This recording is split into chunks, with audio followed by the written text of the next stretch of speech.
Effective communication is a significant factor in the workplace family. It not only exceeds information but also helps you to build and strengthen your relationship. The psychological condition of the receiver will power how the message is received. Communication is an art, and you need to master the art over a period of time. So that's why I say that communication is very, very important. The way how you present it is the way how the receiver takes it.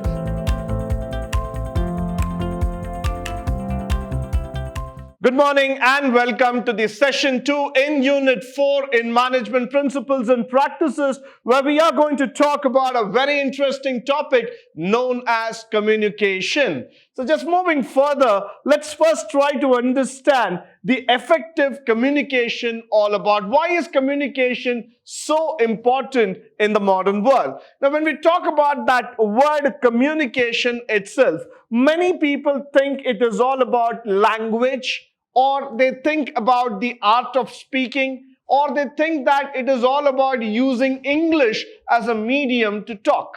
But let me tell you, effective communication is a significant factor in the workplace family. It not only exceeds information, but also helps you to build and strengthen your relationship. Which means communication is not about language. Communication is not about just the grammar. Or communication is not about just trying to spread information. Communication is the most effective way of reaching people, making them understand about the situation, making them understand the need of the hour. So communication does not mean that you should know only a particular language, then only you will be accepted in the society. Absolutely not. You could probably speak any language in this world.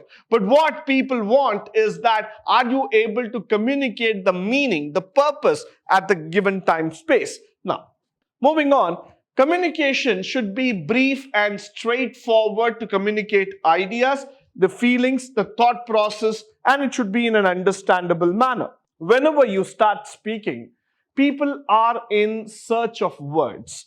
This is quite common. Why? Because we do not know which word to be used at which point of time. I'm just carried away by the factor that I know English. I have spoken in several stages or in several platforms. So what do I want to do is I just start speaking whatever comes to the top of my mind.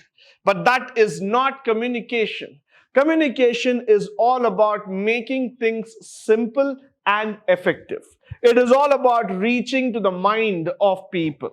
It is all about telling people how I am able to understand your feelings, how I am able to make you understand the situation, and how I am able to go through your emotions. So it needs to be simple, precise, and clear. That is the most important thing that communication will always expect from you. The second thing is that the barriers to successful communication can ruthlessly impact and even harm relationship.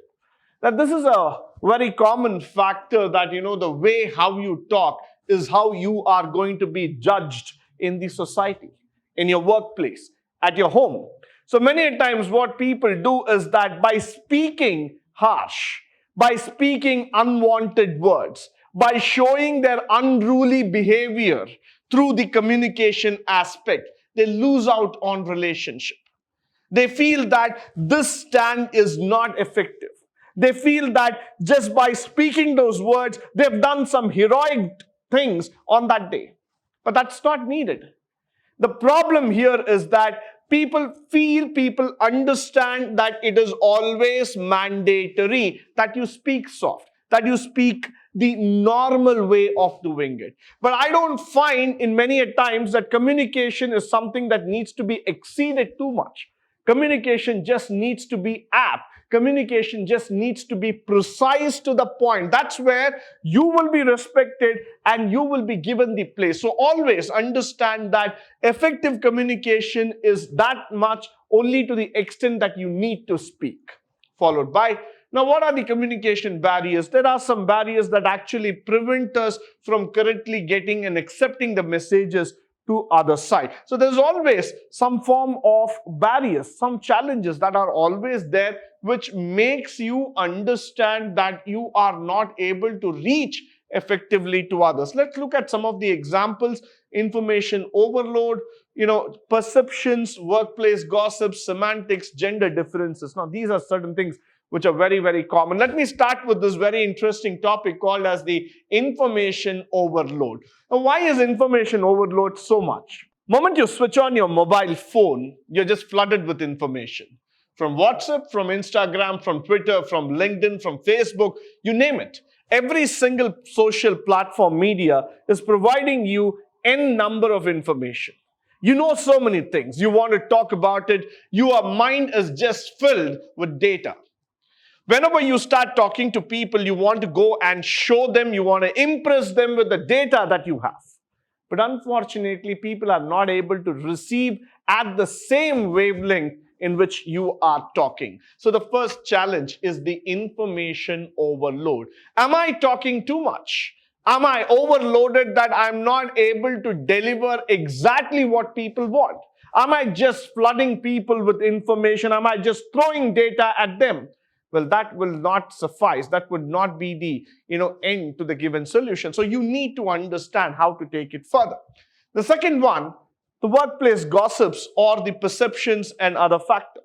Now, many a time we get into the perception orientation. Whenever you look at a person, we have something in the mind. You have a lot of gossips that keep going around, semantics, gender differences, all those factors that would come into picture. Why? Because the way how you articulate, the way how you communicate, the way how you take things forward is all very, very important. That's what makes communication the most successful activity. If you are not communicating with the factors in mind, if you are not going to look into the situation, the workplace, you are not understanding the environment, then your communication will become void. So we need to avoid these barriers, and then we can become an effective communicator. Followed by psychological barriers. The psychological condition of the receiver will power how the message is received. Why? Because we are all stressed out individuals. Please understand that when you are talking to somebody, please don't make the news as a surprise. Don't bring in that much of stress onto the message that the person who's receiving it on the opposite side gets completely stressed out. Don't do that. Why? Because we understand that mind takes some time in terms of receiving the information. You can't just go ahead and talk whatever that comes to your mind. You can't just go ahead and blast out at the person who is opposite. Don't do that mistake. Because you need to give the receiver some time to understand what you are speaking. So many times what we do is that when we are building up a relationship as an employer-employee, manager, subordinate, or it might be at a different place altogether, you need to take time to address the issue. You need to take time to allow the communication to flow from one end to the other end. That's very important.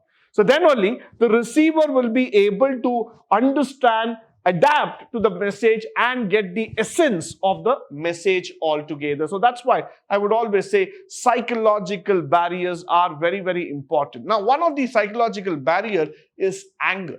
When you are in an angry mood, my suggestion to all of you here is that don't talk. Because in anger, we lose control over our tongue. We lose control over the words, and that will always be reflected in the minds of people. So it is always important when in anger, remain silent.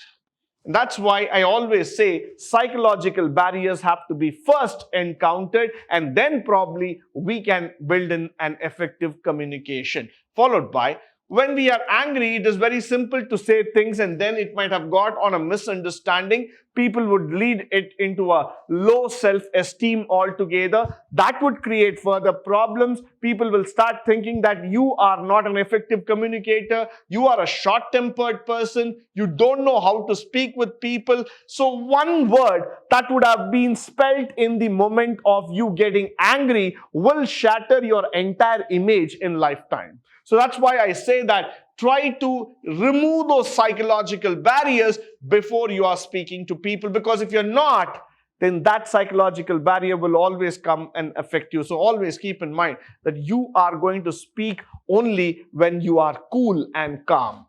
Followed by the physical communication barrier, which is always there. Communication is usually easier over shorter distances as more communication channels are obtainable and less technology obligation is needed. Although modern technology helps you to do it, but then that is not the real way how you get the feel of communication.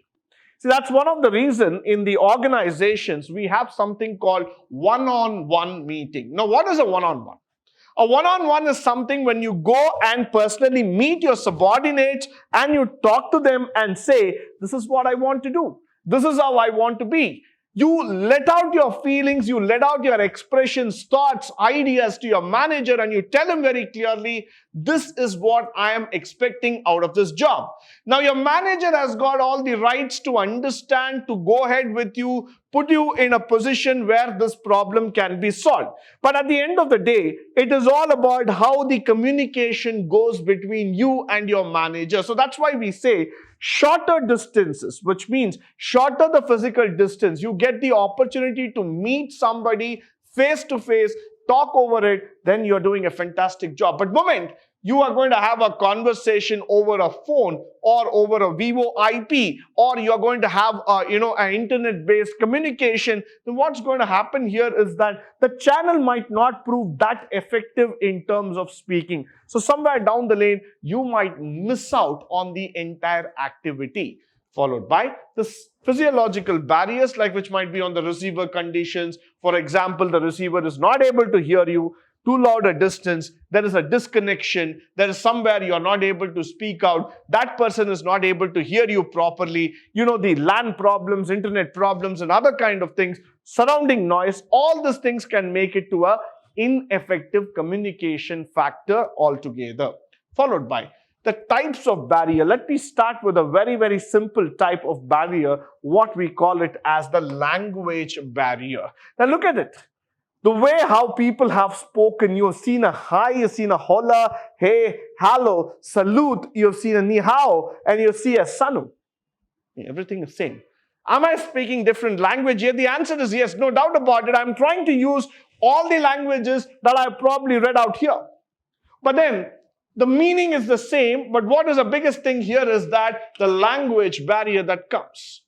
You are trying to communicate the same meaning into the mind of people, but the language that you are using is different. So automatically what happens, there is a restriction in communication. You're not able to flow with it. Now many times we try to impress people by our linguistic capability. We try to go further and try to talk with all the languages that we have learned, that we have tried to come across, and we try to impress people. We show our prowess there. But at the end of the day, you would see that you have not been able to communicate what you actually wanted to. So language, though it is an essential weapon, a tool that can build communication, on the other side, if that language is not being understood by the receiver, if the language is not being able to create that temperament, that environment where you are able to go and talk, then that language becomes a barrier. So you need to overcome that barrier. You need to understand that you are speaking the common language. The next thing, the attitudinal barriers that we are talking about, the attitude towards communication. This is a very, very important thing, because sometimes I'm speaking to you, but you are not in a mood to listen. This is exactly what I say. You're busy in your laptop, you're busy in your phone, you're busy in somewhere else. Your mind is completely lost. So when I'm speaking to you, you are speaking to me well. That's very, very good. We're all good. We are all there. But then the purpose of the message, the essence of the message is not going inside you. The reason is simple, because you lack motivation in terms of understanding me. Then this is where the attitudinal factors come. Many a time the manager wants to go ahead and encourage the employee. He wants to say something. He wants to tell you how to do the job better, but you are not in a mood to receive it. Which means to say that there is an attitudinal problem for you in terms of communication. So always remember in your mind that if you don't change your attitude, if you're not in a position to receive communication, then you don't receive the final value at all. Moving further, be aware of language, message, and the tone. Now, this is very, very interesting. Can you just say to persons, I need some water? Now, this tone is quite simple. The moment you start putting with a charge and say, I need some water, now people look at you in a different way. The message was the same thing. The message was, I need some water. But the way how you're going to pronounce it and the way how you're going to put it across to people is different. Moment you raise your tone, people don't like it. Moment you raise your eyebrows and speak, people don't like it. When you point your fingers at others and speak, people don't like it. So the message, the body, the content, the way how you're going to put your language matters a lot. Communication is an art and you need to master the art over a period of time. So that's why I say that communication is very, very important. The way how you present it is the way how the receiver takes it. So always be very, very aware of yourself when you are speaking to somebody, because that is what is going to lead to success. So I would always say communication is very, very important. Now, the next one, consult before others on the communication. When you're planning the communication, suggestions should be invited from all individuals concerned. It's a main benefit that all those people who are consulted at the time of preparing communication will add up, because that is very, very important for you. You will understand the system, you will communicate with the system, you will take it up with the system, and then go forward. So I would always say, sometimes when you have a challenge in terms of speaking, why don't you take a consultation? Sit down sometimes, speak with people, try to understand what am I speaking is right? Is it wrong? Is it somewhere I need to change? Is it somewhere I need to bring in some factors of new ideas altogether? Just don't speak for the sake of speaking. So whenever you are in trouble, always consult others how you need to speak, and then probably you get a clear idea to communicate better. Followed by communicate according to the need of the receiver. Now this is very, very important. When you speak to a child, you need to speak slowly. You need to speak in a very, very simple manner. When you speak to adults, you need to speak fast. When you speak to people who are elder to your age, you need to show the sign of respect. When you need to speak to somebody superior, you need to be firm and assertive in the way how you're putting things. Now, what happens here is that I'm not just giving you advice on how to talk, but I'm telling you communication needs to change according to the need of the receiver. What does the receiver want from you? Understand that. The receiver does not want all the information that you have in your mind. The receiver does not want to understand your language skills. The receiver wants to understand the importance of your message. He wants to understand what are you trying to tell him or her. So it is very important. How are you looking at it? At what level are you talking? What is there in your mind? How are you putting it so that the receiver understands this? That is where the essence of communication builds up in the mind. So always, I would say this. Keep this in your mind again and again. Rehearse yourself. Think twice, thrice, 10 times at least. Go back. Understand that this is what I wanted. This is how I need to speak. This is how I need to build. Take it 100 times a day. Understand it very, very, very clearly. And then you see that you are able to do the best in terms of communication. Followed by consistency of message. Are you speaking the same thing? You would have heard about a game called as Chinese whispers, which keeps on moving from one corner to another corner. But at the end of the day, the message is distorted. The communication is disturbed. The essence of the communication has not reached the people. The actual message has not been conveyed. So I would always say the consistency of message is very important. When you talk to people, please maintain the consistency. Do not try to change the essence of the message. Do not try to change the words. Do not try to change the meaning altogether. Whenever you're talking to people, maintain stability. So that's why companies have a communication policy, the way how you need to put forward. That's why organizations always have a communication policy where they go forward, they tell people how to talk, how you need to go forward, how you need to present your message, how you need to declare certain things. Not everybody in the organization is allowed to speak on behalf of the organization. There are certain means, there are certain modes, how you need to present, how you need to take it. So that's why it becomes very important here that you set the consistency of message and then start talking forward.